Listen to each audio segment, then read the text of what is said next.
ఒక రాజు ఉన్నాడు. ఆ రాజుకు పుట్టినరోజు అన్నమాట. బాగా తలస్నానం చేసి మంచి బట్టలు వేసుకుని నాకు మొట్టమొదటిగా ఎదురైన వ్యక్తిని పూర్తిగా సంతోషపరచాలనుకుని బయలుదేరాడు గుర్రం మీద. ఎవరు ఎదురొచ్చారు? ఒక అడుక్కునే వ్యక్తి ఎదురొచ్చాడు. వాడు కొంచెం దూరంగా ఉన్నాడు, అడుక్కునేవాడు కదా. ఎవరు ఇలా రారా అన్నాడు. బంగారు నాణ్యాన్ని విసిరాడు. ఇదిగో తీసుకోరా అని. ఆ విసిరిన బంగారు నాణ్యం కాస్త మురుక్కు కాలంలో పడిపోయింది.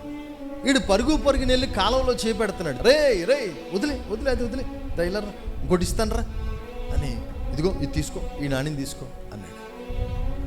ఈ నాణ్యం తీసుకుని మరలా చేయడుతున్నాడు బంగారు నాణ్యం కోసం వెళ్ళి. రే రే రే వద్దురా, ఇంక చెయ్యి పెట్టకరా, అందులో నేను ఇస్తాను రా, ఇంకోటి ఇస్తాను రా అని మరలా ఇంకోటి ఇచ్చాడు. తీసుకుని మరలా ఆ మురుక్కాల దగ్గరికి వెళ్తున్నాడు. ఒరే ఇలా రా, నీకు ఎన్ని కావాలంటే అన్ని ఇస్తాను రా, నువ్వు ఎందుకు అక్కడికి వెళ్తున్నావు, అసలు నిన్ను ఎలా నేను సంతోషపరచగలను రా అని అడిగాడు. మరి ఇతని తీర్మానం కదా, పుట్టినరోజు నాకు ఎదురైన వ్యక్తిని నేను పూర్తిగా సంతోషపరచాలనుకున్నాడు. ఒరే నీకు ఎప్పుడు సంతోషం రా అని అడిగాడు. నీకు అర్ధరాజ్యమైన చేస్తాను రా అన్నాడు. వాడంటాడు ఆ బంగారు నాణ్యం దొరికినప్పుడే సంతోషం అంటున్నాడు.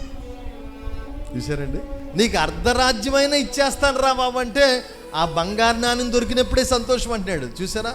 ఇక మురుక్కాలంలో ఇంకా చేయి పెడతావా చెల్లమ్మ? ఆ మురుక్కాలంలో పాడేసిన దాని కొరకు వెళ్తావా?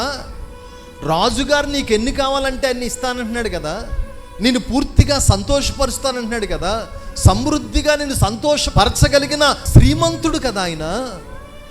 అలాంటిది ఆ మురుక్కాలం వైపు ఎందుకు చూస్తున్నావు? ఇంకా ఈ లోకమే మురుక్కాలవా?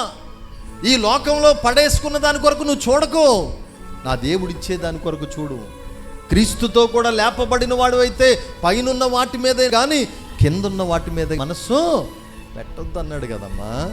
యేసయ్య దగ్గరికి వచ్చి బ్రతుకు మారట్లేదు, జీవితం మారట్లేదు, మనసు మారట్లేదు, పాపాన్ని విడిచిపెట్టట్లేదు, పాపంలోనే బ్రతుకుతున్నావు. ఇక్కడ ప్రభువా నాణ్యాలు ఇమ్మంటున్నావు, అక్కడికి వెళ్ళి మురుక్కు కాలంలో నాణ్యం వెతుక్కుంటున్నావు. ఇక్కడ ప్రభువా నాణ్యం ఇమ్మంటున్నావు, అక్కడికి వెళ్ళి మురుక్కు కాలంలో నాణ్యం వెతుక్కుంటున్నావు. తమ్ముడు చెల్లి, దేవుడిచ్చేది నేను పూర్తిగా సంతోషపెట్టాలనుకుంటున్నాడు.